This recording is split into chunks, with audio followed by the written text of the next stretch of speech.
driving a boat. On our third day in Barcelona, Georgia and I took a historical photo shoot around the old streets of Barcelona. We learnt a lot about the city, including the story of the church square where over 40 children were bombed during the Spanish Civil War. The square, despite being beautiful, held a quiet air of darkness and despair. Invasion.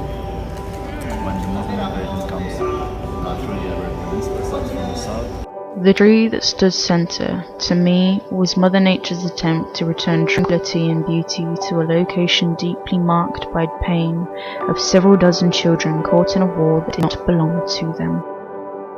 Thanks to our host, we learnt so much more than we would have done roaming the streets alone, and we got to keep a souvenir that we can look back on in the future. So we just finished up the historical photo shoot tour. It was honestly so good. It was really good. Like, he was really nice. He's Portuguese, so obviously he was going to be nice. Honestly, he was so nice. He was so nice. And we learned so much about the history. We went to like this square where this major kind of where like there were like some bombings during the Spanish Civil War, and you could see the shrapnel like where it pierced through the church where loads of like children died. It was quite like, you know, emotional, but it's amazing like the kind of history that you can find in the back streets of Barcelona. That's one thing I love about Europe. It's just so full of history. Honestly, I feel like in school I didn't learn anything about history, but if they did more of this kind of thing, I would have probably learned loads. But there's even history like down your road and you won't know about it. Oh yeah. Like in St Albans, there are like little plaques, I think, to like commemorate like the First World War. But you don't really know what they are until you learn about them. So.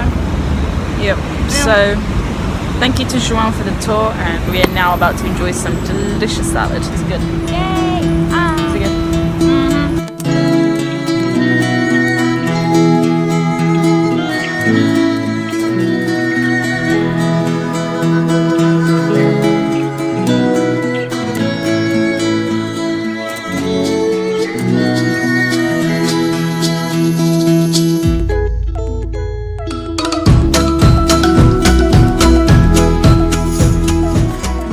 Ever since I can remember, I've always lived safely, bravely attempting to seal myself within walls away from the reality of life.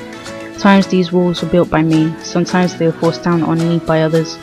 I've always lived in fear of change, in fear of difficulty, in fear of seeming different, which I always was. We all are, one way or another.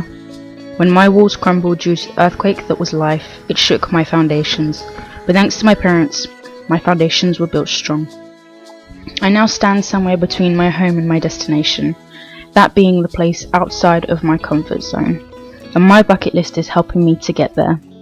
It's not far now, I'm almost there, and this right here is just another one of those things, another step closer to freedom from my own personal constraints, pushing my own limits towards self-discovery. This is bucket list goal number 409. These are the days